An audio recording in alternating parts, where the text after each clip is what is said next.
Rivkin様、よろしくお願い We いた have し the ます。 preparations, and now we would like to request Assistant Secretary Rivkin onto the stage.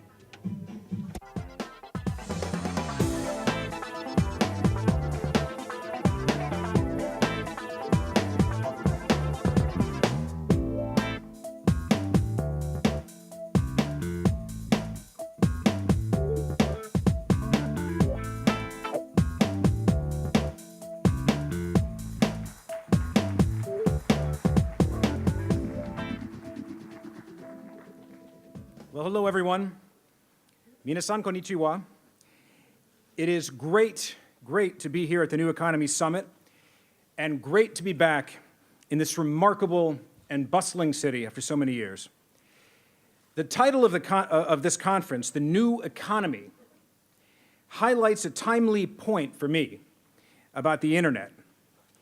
The internet isn't just an essential component of the new economy. It really is the economy. And as early as 2011, the global digital economy's impact on GDP growth in G7 countries had already surpassed the energy and the agricultural sectors. It is rapidly transforming the emerging markets that are the key to future growth and a globally shared prosperity. More and more, everything we do in the economic, commercial, and financial realms is either leveraged by or dependent upon the internet. And in fact, the internet has become one of the greatest and most important change agents of our lives.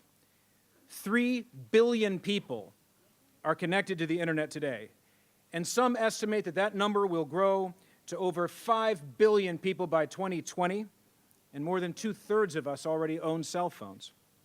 The internet is not only pervasive, it can cross borders and time zones at the click of a mouse. Cross-border internet traffic grew 18 times between 2005 and 2012. It continues to flow day upon day, hour upon hour, microsecond after microsecond.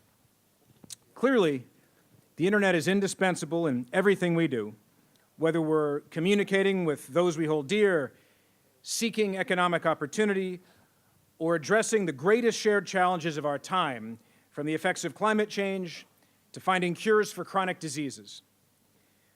With something so essential, beneficial, and central to modern life, it's imperative that we do everything in our power to preserve this precious asset. We must do so thoughtfully, and we must do so with our eyes firmly focused on the futures of our children. Now, I spoke yesterday before the Japanese National Press Club about the importance of preserving data flows, which is essential if we're to truly safeguard the viability of the internet. I told them that in many ways, the internet is like the golden goose in a well-known children's story that has been retold across centuries and many cultures, from Aesop's fables to the Buddhist book of Vinaya. The details of these fables differ depending on the culture, but the story is essentially the same. It goes like this. A family comes into possession of a magical goose or a bird that provides golden eggs, or in some version, golden feathers. But in their zeal to further exploit this remarkable goose, the family ultimately and inadvertently kills the bird. And the story serves as a cautionary tale for us all about how important the internet is to all of us and how we must all work together to make sure we don't destroy humanity's golden asset. It's timely, too, for as we meet, this is a critical moment in the fast-moving evolution of the internet when important decisions are upon us. The world community, in a multilateral and other forums, faces complex and difficult choices, such as whether states and the intergovernmental institutions they control should be in the driver's seat for managing how the internet actually works. Also in the debate is how we can find the right balance between protecting people's privacy and preserving the free and open flow that makes the internet so dynamic. So these and other questions are hugely impactful not only for the world, but for both of our nations. My country is proud to stand shoulder to shoulder with Japan on so many issues in this space. Our two countries are more than partners in this effort, and our faith in our alliance is strong. We are not only among the internet's biggest producers and consumers, we are some of the strongest advocates for the internet. In multinational forums and negotiations and in our own continuing bilateral dialogues, we continue to promote and support the decentralized, multi-stakeholder approach to internet governance because it is simply in the best interest of the continued innovation and broadly shared prosperity. We also pursue other related agendas, such as how we can construct rules for the collection, the use, and the distribution of data in our markets in a way that protects privacy while supporting institutions. As Assistant Secretary of State for Economic and Business Affairs, I'm humbled to lead the office at the State Department, which has such a leading and integral role not only in internet governance, but in trade and trade-related matters such as intellectual property protection.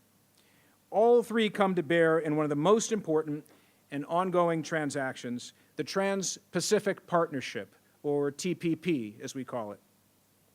This high-standard, multilateral trade deal will not only open new channels of trade and investment, it'll set high environmental, labor, and consumer standards as well.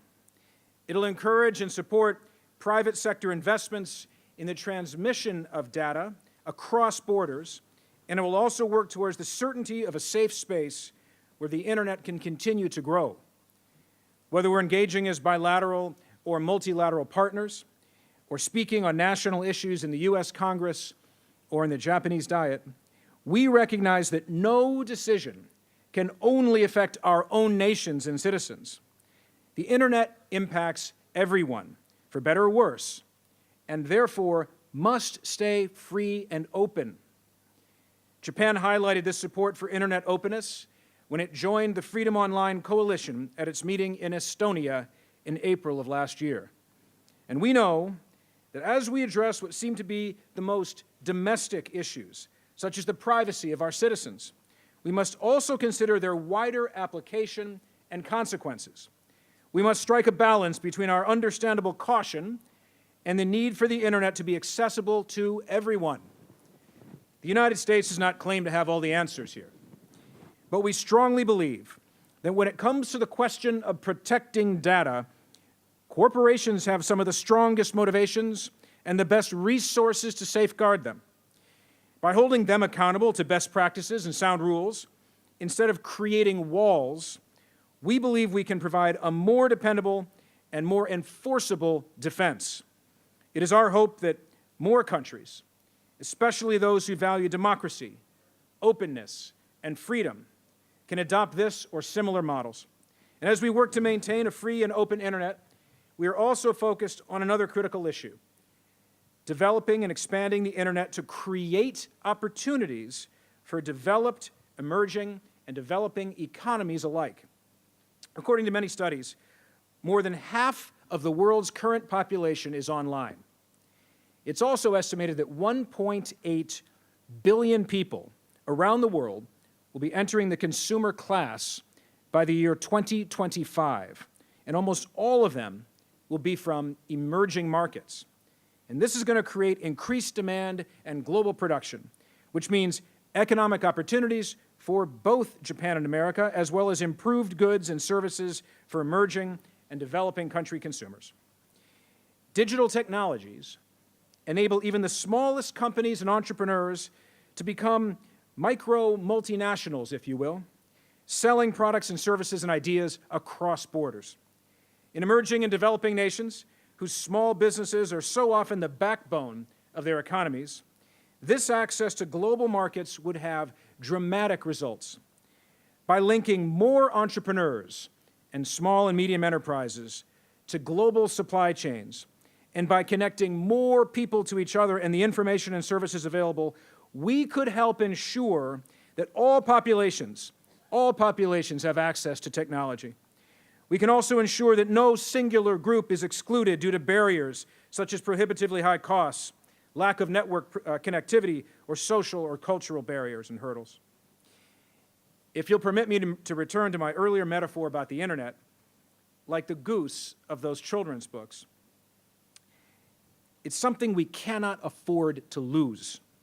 That's why the United States and Japan continue to expand connectivity, keep digital trade routes open, and make the internet more accessible as we also work to drive innovation and grow our economies. There are few more ambitious goals than these, ladies and gentlemen, but with partners like Japan and the transformative potential of the internet, we are confident that we can achieve them. A generation ago, most of us would never have actually dreamed that technology could leverage human aspirations at this kind of scale. It's a remarkable sign of our times that we can even think to do so. So let's not waste this unprecedented opportunity. Let's move forward together with vision, respect for one another, and an even greater sense of responsibility for our greater global community. Thank you very much.